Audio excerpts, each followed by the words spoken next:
নিজের জালে নিজেই আটকা পড়ল খুনি। শহীদ ওসমান হাদির খুনের ঘটনায় নতুন মোড়, ফাঁস হল রাঘব বোয়ালদের মুখোশ। খোঁজ মিলল হাদি হত্যার অন্যতম মাস্টারমাইন্ড বাপ্পির।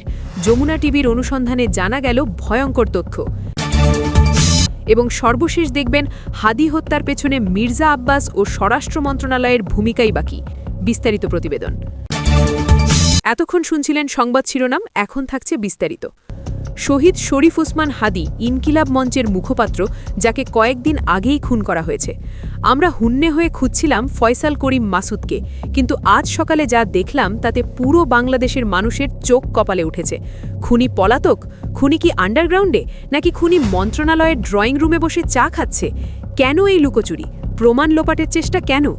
আজকের অনুসন্ধানে ভিডিওতে আমরা উন্মোচন করব কিভাবে একজন অস্ত্রধারী ডাকাত সরকারি টেন্ডার পায়, কোন জজ তাকে জামিন দিয়েছিল, কে তার আইনজীবী ছিল, এবং হাদি হত্যার ব্লুপ্রিন্ট আসলে কোথায় তৈরি হয়েছিল। প্রশাসনের ভেতরে ঘাপটি মেরে থাকা সেই পুরনো সেটআপের মুখোশ উন্মোচন করব আজ। উন্মোচন করব হাদি হত্যার পেছনে মির্জা আব্বাস ও স্বরাষ্ট্র মন্ত্রণালয়ের ভূমিকাই বাকি। এর জন্য আসুন প্রথমে দেখি পর্দার আড়ালে কি ঘটল। প্রথমেই নজর দেয়া যাক মাদকদ্রব্য নিয়ন্ত্রণ অধিদপ্তরের ইউটিউব চ্যানেলে টিভিসিতে 451 নামে একটি ভিডিও ছিল। এটি প্রথম আপলোড করা হয়েছিল গত বছরের 30 জানুয়ারি। এরপর রহস্যজনকভাবে আবার আপলোড করা হয় 4 নভেম্বর এবং 25 সেপ্টেম্বর। ভিডিওতে দেখা যায় ফয়সাল করিম কেন্দ্রীয় চরিত্রে অভিনয় করছে, কিন্তু যেই মাত্র ফেসবুকে জানাজানি হলো যে এই তো আসলে শহীদ শরীফ ওসমান হাদির খুনি, ঠিক তখনই ডিএনসি কর্তৃপক্ষ প্যানিক মোডে চলে গেল। এরপর থেকে চ্যানেল ঢুকে দেখা যাচ্ছে সিরিয়ালের টিভিসি 3 আছে, এরপর টিভিসি 5 আছে, মাঝখানে টিভিসি 4ই গায়েব। প্রশ্ন হলো, ফয়সাল যদি শুধু একজন সাধারণ অভিনেতাই হতো, তাহলে ভিডিও ডিলিট করার দরকার কি ছিল? ডিএনসি কি জানতো না যে তারা কাকে দিয়ে কাজ করাচ্ছে? এটি তড়িঘড়ি করে মুছে ফেলা কি প্রমাণ করে না যে ডাল মে কুছ কালা হ্যায়? এটা কি নিছক ভুল, নাকি খুনির সাথে ডিএনসির কোনো বড় কর্মকর্তার গোপন কানেকশন ঢাকতেই এই ডিজিটাল সার্জিক্যাল স্ট্রাইক, যেটা বলে চোরের মন পুলিশ?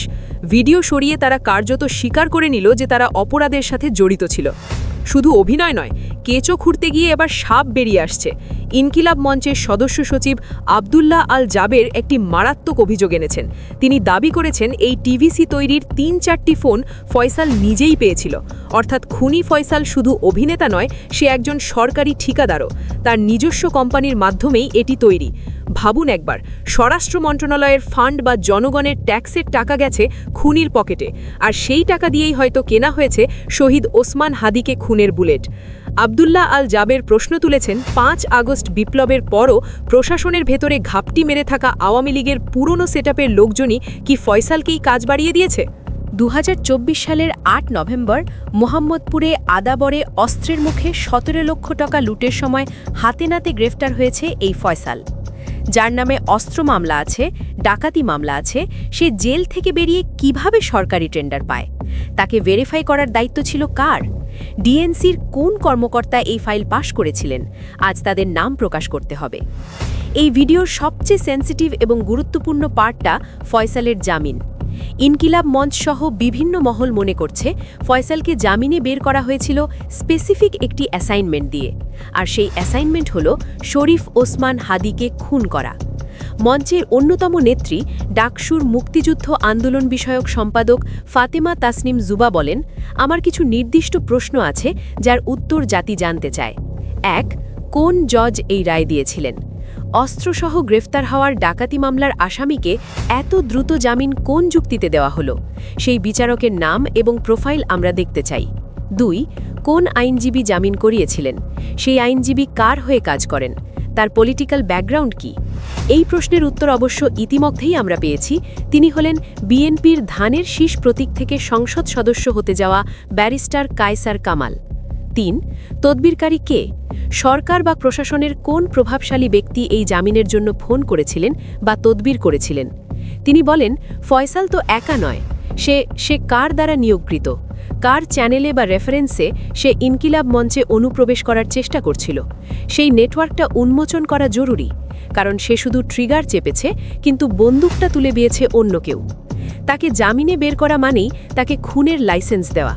আরেকটি বিষয়, কবিরের নামে যাকে গ্রেফতার করা হয়েছে সেও নাকি প্রথম ঘটনায় ফয়সালের সাথে ছিল। কবিরের কাছে সব তথ্য থাকার কথা, ফয়সাল ছাড়া তার কাছেও লিড থাকার হাই চান্স রয়েছে। তবুও কেন মামলার অগ্রগতি নেই? কেন তদন্ত কর্মকর্তারা বলছেন নতুন কোনো তথ্য পাওয়া যাচ্ছে না? এই তদন্ত কি ইচ্ছে করেই স্লো করা হচ্ছে? কাউকে বাঁচানোর চেষ্টা চলছে? কবিরকে রিমান্ডে নিয়ে যথাযথভাবে জিজ্ঞাসাবাদ করলেই তো মাস্টারমাইন্ডের নাম বেরিয়ে আসার কথা। শহীদ শরীফ ওসমান হাদির হত্যাকাণ্ডের সাথে বর্তমান প্রশাসনের একাংশের সম্পৃক্ততার যে আভাস পাওয়া যাচ্ছে তা গা শিউরে ওঠার মতো। স্বরাষ্ট্র মন্ত্রণালয়ের অধীনস্থ সংস্থার বিজ্ঞাপনে খুনি অভিনয় করে টেন্ডার পায় আর জামিনে বেরিয়ে এসে বিপ্লবীদের খুন করে। এটা কোনো বিচ্ছিন্ন ঘটনা হতে পারে না, এটি একটি সংঘবদ্ধ চক্রের কাজ বলেই মনে করে ইনকিলাব মঞ্চ। ইনকিলাব মঞ্চ অনুসন্ধানী সাংবাদিকদের প্রতি এবং সরকারের উচ্চ মহলের প্রতি কিছু দাবি জানিয়েছে। ডিএনসিতে যে কর্মকর্তারা ফয়সালকে কাজ দিয়েছেন তাদেরকে অবিলম্বে গ্রেফতার করতে হবে। 2. ফয়সালকে জামিন প্রদান করা বিচারক এবং আইনজীবীর তদন্ত করতে হবে। 3. ভিডিও ডিলিট করে যারা প্রমাণ লোপাট করেছে তাদের ডিজিটাল অ্যাক্টের আওতায় আনতে হবে। এবার আসা যাক বাপ্পির আমলনামায়।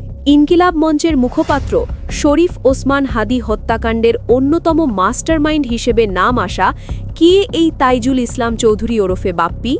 কোথায় পালিয়ে আছেন তিনি? একজন সাবেক কাউন্সিলর কেনই বা এই খুনের পরিকল্পনায় জড়িত? তার উপরে কি অন্য কেউ এই হত্যার হুকুমদাতা বা পরিকল্পনাকারী আছেন? অনুসন্ধান চালিয়ে এমন সব প্রশ্নের উত্তর খুঁজেছে যমুনা টেলিভিশন।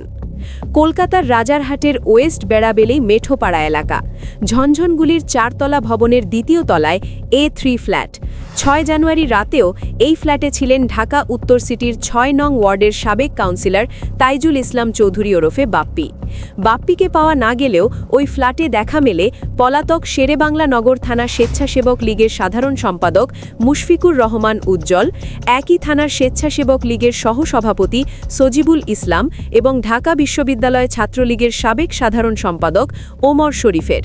বাপ্পি যে এখানে ছিলেন তা নিশ্চিত করেন পলাতক এই নেতারাও। স্থানীয়রা জানান, প্রায় 1 বছরের বেশি সময় ধরে কলকাতার এই এলাকায় পুলিশ পরিচয়ে বাপ্পি ও আওয়ামী লীগের কয়েকজন আত্মগোপনে থাকেন। একাধিক সূত্র নিশ্চিত করেছে কলকাতার পুলিশের হাতে আটক হয়েছেন তাইজুল ইসলাম চৌধুরী বাপ্পি। যদিও নারায়ণপুর থানা পুলিশ এ বিষয়ে কোনো বক্তব্য দিতে রাজি হয়নি। রূপনগরের মিল্ক ভিটা রোডে চৌধুরী ভিলায় গেলে দেখা হয় বাপ্পির মায়ের সাথে। যদিও তিনি দাবি করেন ছেলে এমন অপরাধে জড়িত নন। তিনি বলেন, মানুষ তো অনেক কিছুই বলে, আমি এটা বিশ্বাস করি না যে আমার ছেলে এর লগে জড়িত। প্রিয় দর্শক, আপনারা যারা হাদি হত্যার বিচার চান কমেন্টে লিখুন হাদি হত্যার বিচার চায়।